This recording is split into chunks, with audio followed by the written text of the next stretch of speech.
Voltamos agora a falar de Campeonato Brasileiro. Hoje tem Grêmio e Flamengo, lá em Porto Alegre, na Arena do Grêmio. Fabrício Bruno fala sobre esse jogo. Vamos acompanhar. A fala do Gabi. Sim, 3 minutos acreditando que poderia virar uma final, viramos e fomos campeão. Por que não pode acreditar agora? Então, a gente nunca desacreditamos de nada. É trabalho de formiguinha. De pouquinho em pouquinho a gente vai chegando, vai tirando a vantagem para a gente conseguir fazer, se Deus assim permitir lá na frente, a gente conseguir tirar essa vantagem. E se a gente fizer por merecer também, igual estamos fazendo nesses grandes jogos, que a gente possa chegar lá na frente e comemorar. Eu falei que ele falaria sobre o jogo, ele está falando mais sobre o campeonato, né? Possibilidade de o Flamengo ainda ser campeão, tirar essa vantagem, não só do Botafogo, aqui do Bragantino é pequena a vantagem, do Botafogo que é grande. E tem confronto direto com o Bragantino, né? Acho que a grande questão é a primeira vez que alguém do Flamengo fala abertamente sobre a possibilidade de título. O Tite, quando chega, ele deixa bem claro, o objetivo é classificar direto para a Libertadores. Ponto. E a gente aqui pontuava, dizia, olha, sim, esse imagino que deva ser o objetivo mais óbvio do Flamengo, mas matematicamente ainda existe uma chance. Continua sendo difícil, mas cabe ao Flamengo tentar. Para o Bragantino são 2 pontos, 52-50. Para o Botafogo são 9, 59 do Fogão, 50 do Flamengo. O Flamengo tem na sua história um campeonato em que ele saiu lá de trás, de 2009, né? Com Petkovic, Adriano e companhia. E ele disparou no final e abocanhou a taça. Foi campeão brasileiro em 2009 com o timaço, como é o time atual, né, professor? Teve a arrancada. Eu acho que aconteceu as duas coisas que tem que acontecer agora. A arrancada e a derrocada do Botafogo. Naquele caso de 2009, houve uma pulverização de resultados. Inclusive porque tinha muito clássico, a história dos clássicos, que um deixou para o outro deixou para um. Quem foi que perdeu o título para o Flamengo aquela vez? Foi Palmeiras? Quem estava na frente era o Palmeiras. Palmeiras com Muricy de técnico, não era? Diego Souza. Mas na última rodada... O São Paulo também se colocou, né? A última rodada tinham chances. Grêmio, Flamengo, que acaba sendo o campeão. Acho que o próprio Palmeiras... Eu lembro que o Palmeiras liderou por um bom tempo e aí perdeu jogadores importantes titulares, se eu não me engano, Cleiton Xavier, Pierre e tal. E não teve elenco para aguentar, né? O professor cita o título de 2009 ou de 2020, o último do Flamengo. São Paulo estava na frente também com uma boa margem. Teve 8 pontos o São Paulo, né? São Paulo do Diniz. E o Flamengo do Rogério Ceni naquela reta final, com uma mudança que o Rogério Ceni fez no time, lembra? Colocando o William Arão de zagueiro para qualificar a saída de jogo do Flamengo. O Flamengo jogava o Arão como jogador de defesa, né? E o Flamengo tinha o Rogério naquele... Você vê como são visões diferentes do mesmo técnico, né? Naquele Flamengo do Rogério, a prioridade era toque de bola, trabalhar o jogo, girar. E o Flamengo conseguiu uma arrancada na reta final. Perdeu o último jogo para o próprio São Paulo, né? Mas foi Contou com o tropeço do Internacional em casa com o Corinthians, né? Aliás, o Inter era um dos times que também podiam ser campeões em 2009. Tanto que tem a história do Grêmio no último jogo com o Flamengo, não fazer tanta... Manda várias reservas para o Maracanã. Força. É verdade. Né? Mas o que acontece é o seguinte, essa possibilidade do Flamengo não depende só do Flamengo. Tem que contar que o Botafogo perca os pontos. E Bragantino também, né? O Bragantino também está na frente. É que contra o Bragantino o Flamengo pode dar um salto que ele não pode dar contra o Botafogo. Confronto direto. Já teve esse já foram os jogos. Já foram os 2 jogos, cada um ganhou um, né? O Botafogo ganhou no primeiro turno como visitante e o Flamengo ganhou no segundo turno como visitante. Faltam 10 rodadas, então, para acabar o Campeonato Brasileiro. 10 rodadas, a gente tem uma tela mostrando... Quantas vezes será que já aconteceu isso? Faltando 10 rodadas, vai um time, vai lá e vira o jogo. Então, histórico dos líderes na 28ª rodada do Brasileirão desde 2006. 82% foram campeões, 14. Então, desde 2006, são 17 temporadas, 14. Quem estava na liderança, faltando 10 rodadas, foi campeão 14 vezes. 3 desses times não foram campeões, dá 18%. Então, na maior parte das vezes, né? Mais de 80% aí. Mas existe a possibilidade, está provado aí. Eu só queria saber desses 3, quantos pontos eles estavam atrás. Exatamente. Né? Tem que ver, porque 9 pontos é muito, né? É bastante. De qualquer maneira. A gente tem que analisar também, se eu não me engano, são 4 tropeços. Eu vou até me certificar agora aqui, por causa do número de vitórias. Então, olha, o Botafogo tem 18 vitórias e o Flamengo tem 14. Então, se o Botafogo perder 3 vezes e o Flamengo ganhar 3 vezes, O Botafogo ainda está na frente. Botafogo ainda está na frente pelo número de vitórias. O Botafogo tem quase um turno inteiro de vitórias.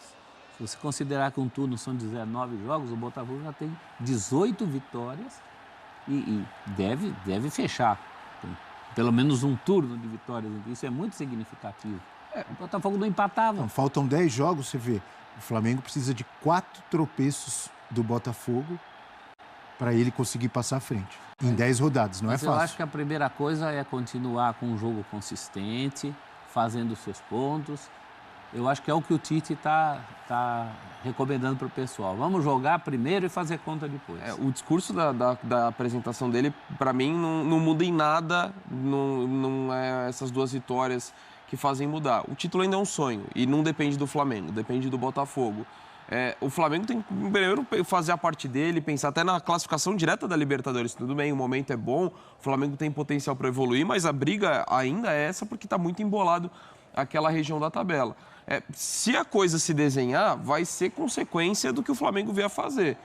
Então não adianta criar também muita expectativa, uma vez que você não depende disso. Acho que o principal do Flamengo é dar sequência, de um time que a gente já viu que coletivamente ele é mais competitivo, não tomou gols desde que o Tite assumiu.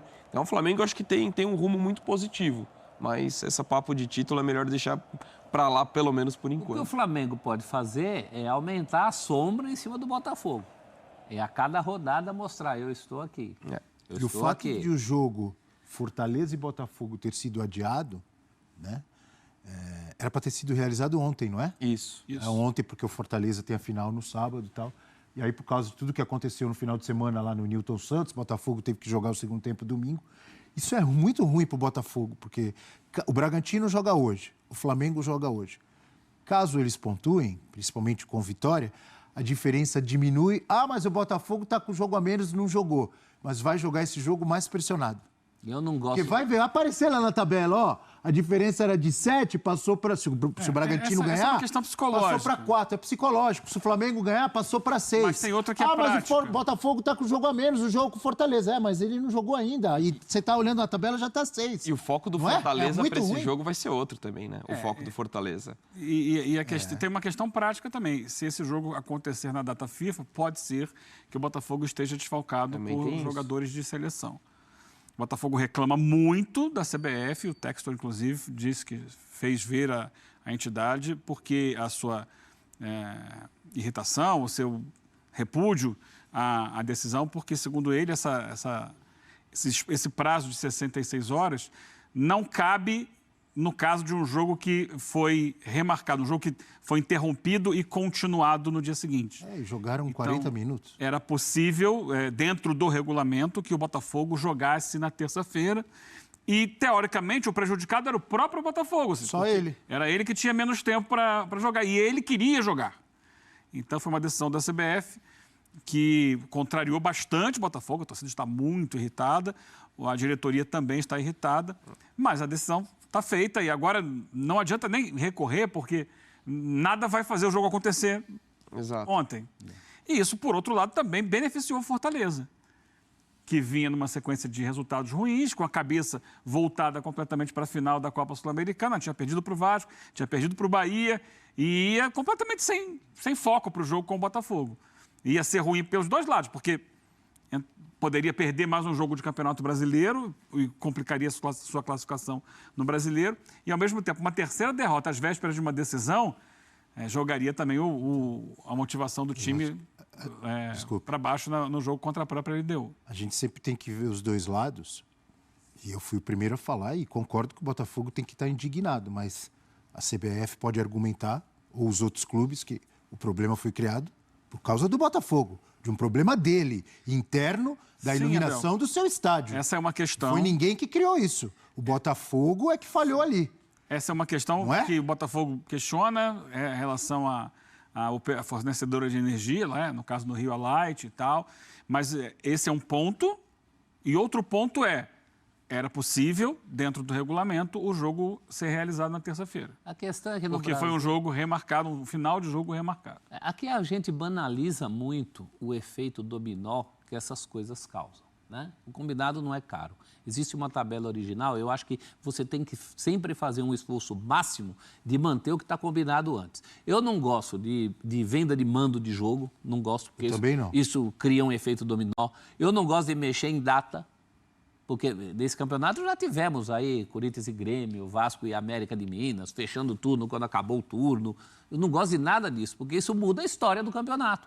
É o outro Fortaleza que o Botafogo vai enfrentar, é o outro Botafogo que o Fortaleza vai enfrentar. Pode ser que haja uma diferença diferente em relação a Bragantino e Flamengo naquela situação. Então, não gosto, é um efeito dominó do campeonato. Mas no Brasil, todo mundo banaliza isso. Todo mundo. Vende mando de jogo, mexe em data, fecha jogos com o turno já fechado. Então, banalizou. Eu acho que é por isso até que o Textor se indignou também por esse motivo. Ele é americano. Ele tem uma cabeça diferente da gente em relação a isso. A gente aceita isso com muita naturalidade. O clube que está reclamando hoje é o que vai vender mando de campo amanhã. Pois é. Temos a participação da galera, é isso? Então vamos lá. Hashtag F360BR para a gente voltar a falar do Grêmio e Flamengo.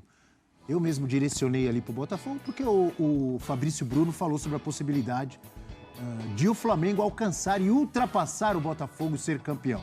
O César Vendrame disse o seguinte, o Flamengo tem chance, mas o Red Bull Bragantino tem mais. E o Botafogo não tem cara de que vai cair de produção agora. Professor Glaucio, bom dia. Eu acredito que o campeão é o Glorioso.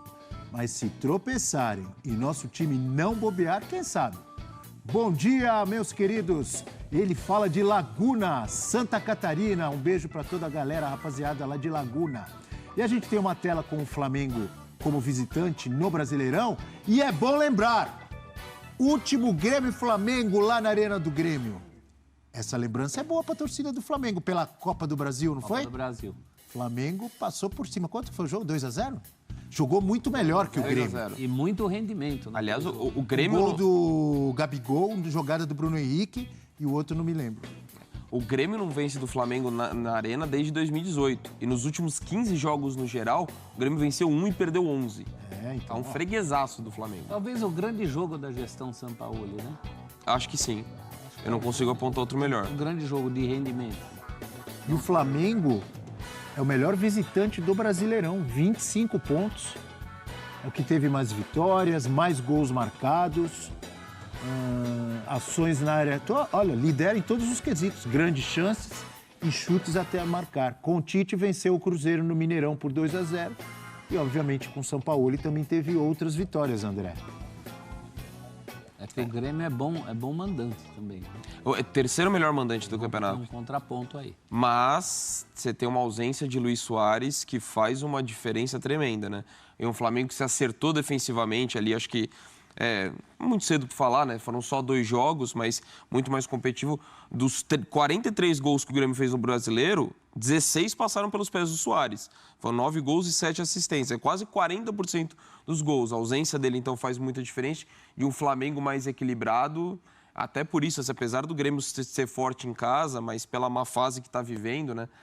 3 derrotas seguidas e a forma como perdeu... Foi atropelado, né? Pelo São Paulo, perdeu o Clássico também. Eu vejo o Flamengo como favorito para esse confronto. Nessas derrotas seguidas tem essa que a gente está vendo para o Atlético Paranaense, né? De virada. O momento o Flamengo é bem melhor, né? Flamengo do Tite, o gremista Tite. E por falar em gremista, professor, tem boa possibilidade do Cebolinha ganhar espaço nesse jogo, já que o Bruno Henrique, até o Fábio Maceridian, né, falou na coletiva depois do jogo, do desgaste do setor ofensivo. Então, talvez até o Bruno Henrique, não sei se comece no banco ou, de repente, saia mais cedo, enfim. Aí, ainda, além do Tite, tem o fator do Everton Cebolinha, que também vai ser bem emblemático. Estava pensando aqui, Dom, que o técnico do Flamengo é gremista e o técnico do Grêmio é flamenguista. Flamenguista, coração dividido, lógico. O Renato é, antes de tudo, gremista. Mas são técnicos com história nos rivais, né? Tem lei do ex no banco hoje. Estava lembrando os jogos que o Flamengo ganhou como visitante. Ele ganhou do Bahia. Lembra o jogo de sábado à noite? Ganhou de 3-2 jogo do Bahia maluco. na Fonte Nova. Aquele que o Sampaoli fez. Trocou 5 jogadores no substituições. intervalo. Exatamente. Ganhou do Bahia, ganhou do Santos na Vila Belmiro, ganhou do Vasco, ganhou do Cruzeiro agora com o Tite, só aí já são 4, né? Ganhou do Atlético Mineiro, que foi o jogo que teve o lance do Pedro depois do jogo com o preparador físico. Também foi um jogo de sábado à noite. Esses jogos que o Flamengo ganhou fora de casa e tem essa lembrança, né? Obviamente muito diferente, porque era um jogo de mata-mata, de Copa do Brasil, o Flamengo com outro técnico, outro momento, mas foi muito bem na última partida, recentemente jogando em Porto Alegre, Eugênio. Sim, foi a melhor partida do Flamengo sob o comando do Jorge Sampaoli. Aquela vitória na Copa do Brasil, por 2-0, poderia ter sido mais, só que aquela partida também foi a semente de uma série de problemas que o Flamengo teve na sequência nos jogos que vieram depois daquela vitória. E o Flamengo acabou perdendo a Copa do Brasil. Acho que o Grêmio tem tido um problema no campeonato, né? Você vai olhar os últimos jogos do Grêmio, o Grêmio perdeu o viço. E ainda mais sem Soares, né? Que é um problema gigantesco, porque o ataque do Grêmio gira muito pela inteligência do Soares. Não só pela capacidade de finalização dele, mas pelos passos que ele dá, pela marcação que ele atrai. E o Grêmio tem um problema eterno esse ano, que é a ausência de um meio-campo mais marcador. Então, os jogadores de meio-campo do Grêmio, mesmo o Vilhaçante, esse talvez o que tenha maior potencial de marcação, mas PP, Natan, Carbajo, não são jogadores efetivamente de marcação. Isso não é Grêmio, né? Grêmio sem volantes... Não tem. Então o Grêmio ele é muito livre. Aí o Cristaldo voltando... O Cristaldo é um 10, é um jogador para atuar ali junto ao centroavante e tal. Tinha foi embora pro Fluminense. Mas o Thiago Santos não está no nível, né? E saiu muito em baixa, né? Saiu muito em baixa, ninguém queria que ele ficasse. Só que há uma necessidade de jogadores, você tem que ter dentro do elenco jogadores de todas as funções. Mesmo que você fale um dia assim, hoje eu não quero jogar com volante, eu quero botar aqui um time mais leve no meio-campo. Você pode eventualmente ter isso, mas você precisa também ter a possibilidade de, não, hoje eu quero botar volante, o camisa 5 aqui, que esse cara vai proteger a minha área. É importante ter isso no futebol. E a gente olha o elenco do Grêmio, não tem. Não tem o volante, não tem o camisa 5 no time do Grêmio. E aí você vai enfrentar um Flamengo que tem no meio-campo um Gerson, um Arrascaeta, um Pulgar que chega bastante ao ataque, movimentação, não sei se joga o Everton Ribeiro de início. Então é um time que tem uma capacidade de construção na intermediária muito grande. O Grêmio sofreu muito semana passada contra o Atlético Paranaense, porque não tinha jogador no meio. O Atlético dominou a maior parte do tempo, porque muito inteligentemente povoou seu meio-campo com 4 jogadores. Então, o Atlético tinha contra o Grêmio semana passada Eric, Fernandinho, Sapelli e Vitor Bueno.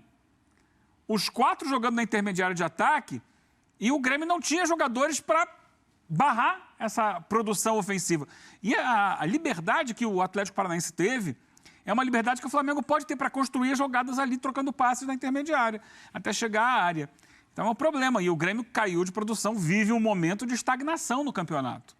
Esse é um problema. E, repito, sem o Soares... A possibilidade desse mau momento, ou desse princípio de crise do Grêmio aumentar é grande? Em outras palavras, o Flamengo é favorito jogando hoje em Porto Alegre, Eugênio? Eu concordo com você. O Flamengo é favorito. O Flamengo com o Tite é um time mais equilibrado. É um time mais focado. Me parece que o Tite conseguiu, nesse primeiro momento, trazer o grupo para o pensamento dele. Claro que tem muito a evoluir ainda, mas a gente vê um time que a defesa sofre menos, ainda sofre, é verdade, mas que ele soube, por exemplo, contra o Vasco, no momento de dificuldade, baixar a marcação, né, e não ficar se expondo excessivamente como o Flamengo fazia o tempo inteiro antes da chegada do Tite. O Grêmio, nesse momento, 6º colocado, 44 pontos ganhos, mas está com o Atlético Mineiro logo atrás, com 43, o Fortaleza 42 e o Fluminense também. Óbvio que Fortaleza e Fluminense com foco nas finais sul-americanas. Se você olhar, o Grêmio brigou muitas vezes ao longo do campeonato pelo segundo lugar. Um bom tempo. Agora você olha do Grêmio pro Bragantino, já há uma distância gigantesca. 8 pontos do Grêmio para o vice-líder. Bragantino e Flamengo já se mandaram. Caiu demais o Grêmio no campeonato, hein? Na economia, o Grêmio estaria em viés de baixa. Na economia? É viés de baixa. E sem muita perspectiva de mudar isso, né? As soluções que o Renato tem tentado, Ferreirinha e Galdino, sabe? Hoje, sem o Soares, eu fecho com vocês, Flamengo favorito. Aí, só para pontuar, os efeitos que um Grenal tem na vida, isso é verdade. tanto de Grêmio quanto de Inter. O Grêmio poderia não vir voando no campeonato, mas vinha ali. Perde o Grenal. Vamos lembrar. Foi logo depois da eliminação do Inter na Libertadores, não foi? Exato. Foi logo depois. Sequência. Logo depois, né? O jogo com o Fluminense e Inter foi na quarta ou na quinta, na quarta-feira. Na quarta-feira. E no domingo o Grenal. E vamos lembrar, o Inter ganha o Grenal merecidamente, jogando mais bola, se impondo diante do Grêmio. O Renato vai embora, não dá coletiva. O presidente vai a público, fala, olha, não concordamos com a decisão do Renato. Desde então, o Grêmio se perdeu. Exatamente.